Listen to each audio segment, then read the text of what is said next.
Hello বন্ধুরা, আজকে দেখাবো আমরা সবজির গাছ। চলো আমরা মন্দির ঠাকুরঘর। আমি একটা বেঙ্গলি মেয়ে, আমি মুক্ত আসরাত থাকি। পড়াশোনা লাগে শহরে যেতে লাগছে। আজকে আমরা এখান থেকে চলে যাবো, কিন্তু আমরা শহরে যাওয়া কালকের পরদিন সরস্বতী পূজার পরে স্কুল খুলে যাব। স্কুল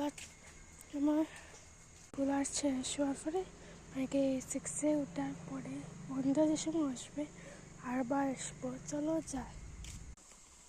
এই তেজপাতার গাছ, একটা সবজি, এইটার নাম আমি জানি না, আমার মায়ে জানে। ও শিম গাছ, শিমও ধরেছে। এই দেখো আমাদের শিম ধরেছে, কারণ বড় হয়েছে, বড় হলে খাবো।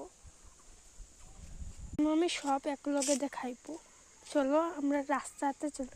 আরে গেট তো খোলা, তারা মারা কি না দেখে নেই। আমরা সবজি বাগান, এই দেখো আইনো। আর একটা আমার শিম গাছ, লাউ এইদিকে ভিতরে আছে, আমরা যেতাম পারবো না এখন, গেটটা তালা মারা।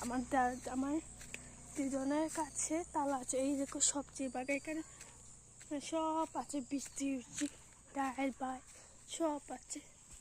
যে খোলা না গেটটা এলাকে ঢোকা যাচ্ছে।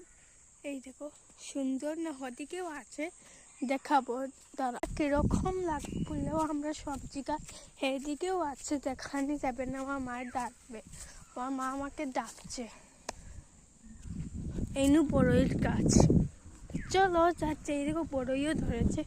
বাই গাইস, লাইক করে যাবে, কমেন্ট, আর তুমি তো কিন্তু জানো সাবস্ক্রাইব করে যাবে, আর লাইক। এই দেখো গাড়ি যাচ্ছে, গাড়ি।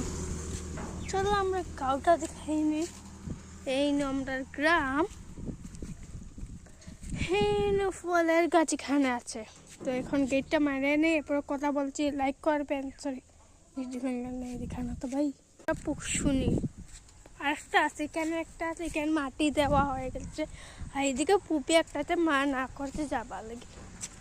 এই আমরা গ্রামের ঘর, আমার গ্রামের ঘরগুলিকে দেখাবো। বাসন মাজি হাড়ি ঠাকুরঘর থেকে এনেছে। এইনু ঠাকুরঘর, এইনু আমার মামার ঘর, এইনু ঠাকুরঘর। এখানে একজন মানুষ যাবে এখন।